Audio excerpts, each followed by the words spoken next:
Hi, it's Art again from Few Texts Later, and today we will talk about the Mi Smart Clock from Xiaomi that has Google Assistant in it and see how it performs for the past 5 months.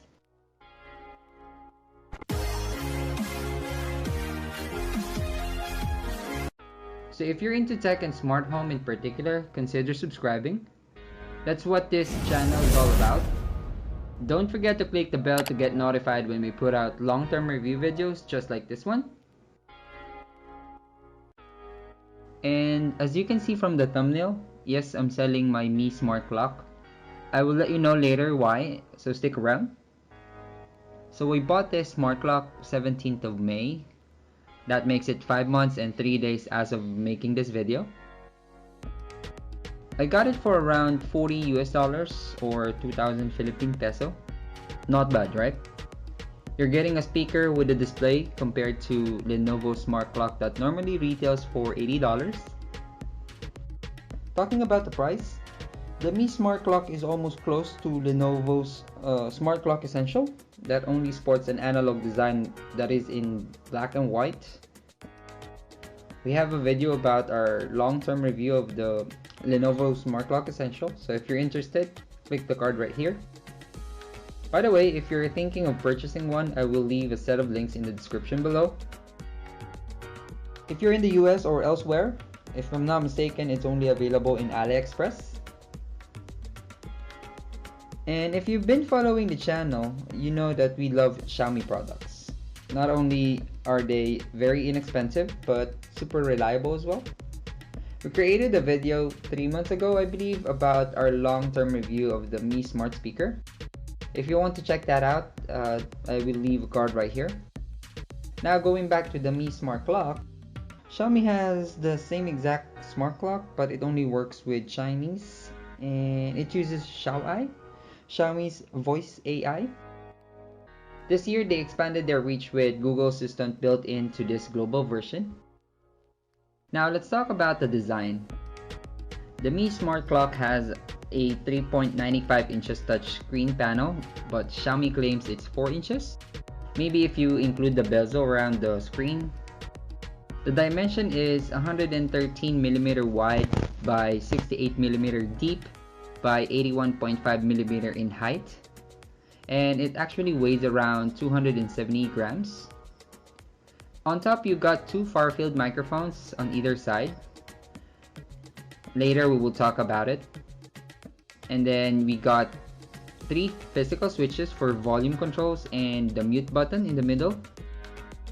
At the back we only got a micro USB port for power. Talking about the power, in the box there's this bulky power adapter and a manual. Now moving along, the smart clock has this matte texture that is soft to touch. And now at the bottom we have a down-firing speaker. Let's check its features. Since it's powered by Google Assistant, all the things that Google Assistant from other devices such as speakers, displays, phones, even tablets, and many more are the same. You can ask it to turn on or off certain devices, play music, set alarms, set reminders, pretty much anything. The only difference is that it's a smart clock. If you never owned a smart clock before, basically it's the little brother of a display, but older than a regular speaker. Make sense? Now you can change watch faces, which is a lot. You can set alarms, play music, activate your night light, where it basically uses this touchscreen to cast this light when it's time to go to bed. But for me personally, it's not that useful because you are only limited to 4 color options. And if you place it in a nightstand, this light can actually distract you. All those options can be accessed by swiping down, by the way. And if you scroll sideways, you can set and check your current alarms. And if you swipe up, you can gain access to its brightness level, volume, do not disturb mode, and settings. Now under settings, you can change the clock face, display settings, change the nightlight functionality, check your network status and the device details.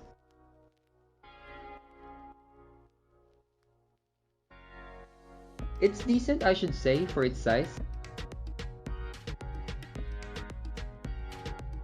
You can change the volume either through the buttons on top, using the touch panel, or through voice. Now, when you're playing a song or podcast, you are good to set the volume at 7 or maybe 8. But if you go over that, let's say 9, it's kind of distorted. Now, let's hear it. Hey Google, play copyright-free music on Spotify.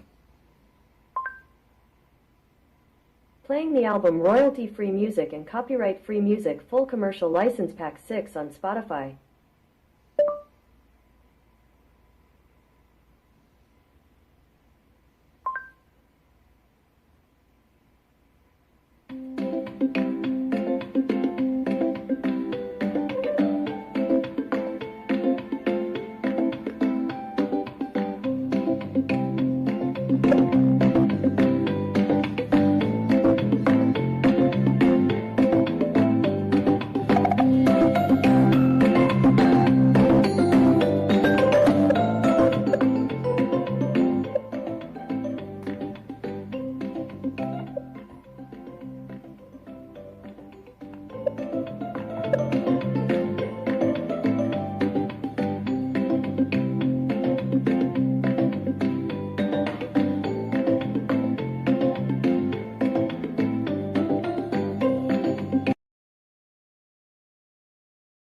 Now, how do we actually use it?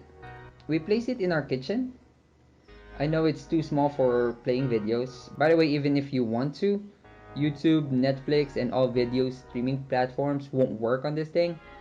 Makes sense, right? How can you even consume content from this screen size? But what we normally use it for is for broadcasting messages from one room to another, play some music, and check the live stream from our Google Assistant compatible cameras, which is a good thing. So after owning one for that period of time, what do I think? If you just need a speaker to play songs, ask questions like what the Google Assistant is good for, this might work for you. Due to the price, it's well worth it. But for us, not really. First issue we run into is we can't even group this speaker to the other Google Assistant speakers we have, like a whole home audio system. We tried everything to see if we can make it work. We moved the clock to a different Wi-Fi router. We placed them back in the same Wi-Fi network, still the same. We can group all the other speakers we have, not just with the Mi Smart Clock. The last issue that we had was the call features. Even Duo is linked to our Google Home account. For some odd reason, making or receiving a Duo call won't work in this. Hopefully those issues can be addressed with the software update. And yeah, there you go. That's our thought of the Mi Smart Clock after 5 months. And yes, we are still selling it. If you're interested, send us a DM. Our social media accounts are linked below. And if this video helps you in any way, you can support the channel by donating any amount in our Buy Me a Coffee page. See you there. And if you're into tech and smart home, consider subscribing. Again, this is Art from Few Techs Later. Thanks for watching. See you in our next video.